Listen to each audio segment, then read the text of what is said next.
ulit, kamusta na po kayo dyan?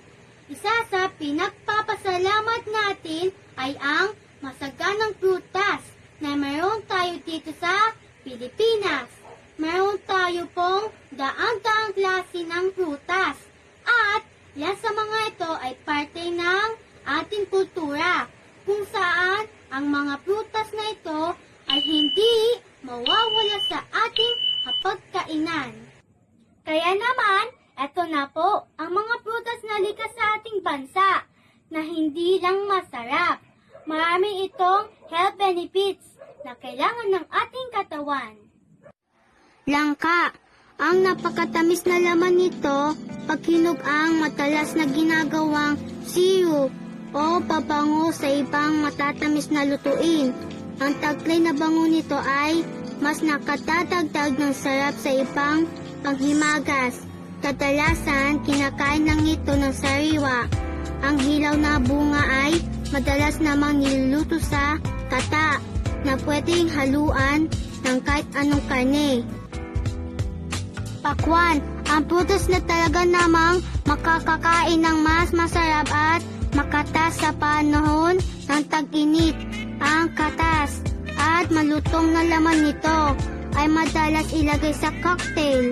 Ang pulang tapakwan nito ang madalas nating makita, pero alam nyo ba, ang mga dilaw na klase nito ay mas matamis.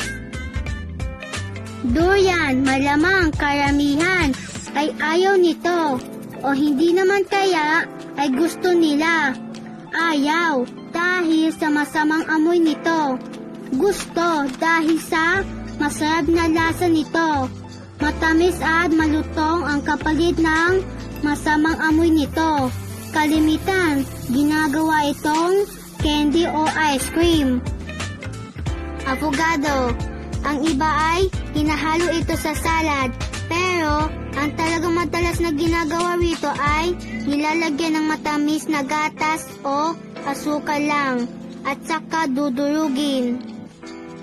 Pinya, katulad ng mangga, ang pinya, pag mataas na din ang kalidad at masarap na lasa nito, maaari na rin itong ikalakal. Ang pinya sa Pilipinas ay mas matamis kumpara sa mga pinya nagmumula sa Australia o Hawaii kung saan mas naging popular ito. Saging. Ang saging ay may iba't ibang uri, madalas ang ilan sa mga ito ay niluluto sa iba't ibang paraan. Nandyan ang turon, maruya, banana Q, pinatamis, at iba pa. Mula sa pinakamaliit na saging na kung tawaging senyorita, sa pinakamatamis na saging, hanggang sa saging na sapa, na madalas ito at ihalo sa lutuing Pinoy. Kalamansi, kadalasan ginagawa itong inumin. Ang maasim na lasa nito ay madalas inihahalo sa toyo para maging sausawan. Sa mahihilig magluto, ginagamit din itong pampalasa sa manok o kanin ng baboy. Buko, madalas natin marinig na walang sayang o patapon sa puno ng niyog mula sa ugat hanggang sa bunga at mga dahon. Pero walang duda at tama sila. Ang bunga ng pwedeng inumin, ang sabaw at laman nito. Pag gumulang ay maaari namang kayuin at gawing kata para sa lutuing paborito ng marami sa atin, lalo na mga Bicolano. Papaya, hindi ito kasing tamis ng saging o ng mangga. Pero mas matagal itong naging parte ng ating kusina dahil ang papaya ay madaling itanim. Kahit nasa loob lang ito ng iyong pakuran, ay maaari itong lumaki at mamunga. Ang hilaw na bunga nito ay maaaring igisa at ihalo sa tinola o kaya ay gawing atsara. Mangga, pambansang prutas ng Pilipinas.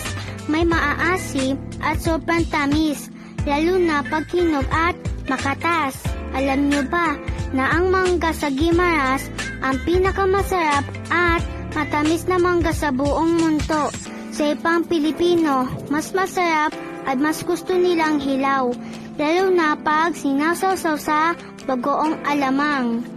Wala nang sasarap sa mga prutas na likas sa ating mga mesa, kahit simpleng kailan o may okasyon, at wala ring katapusan ng masustansya at magandang benepisyo ng mga ito sa ating katawan.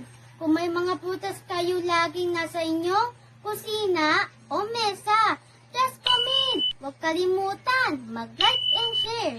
Salamat po sa inyo!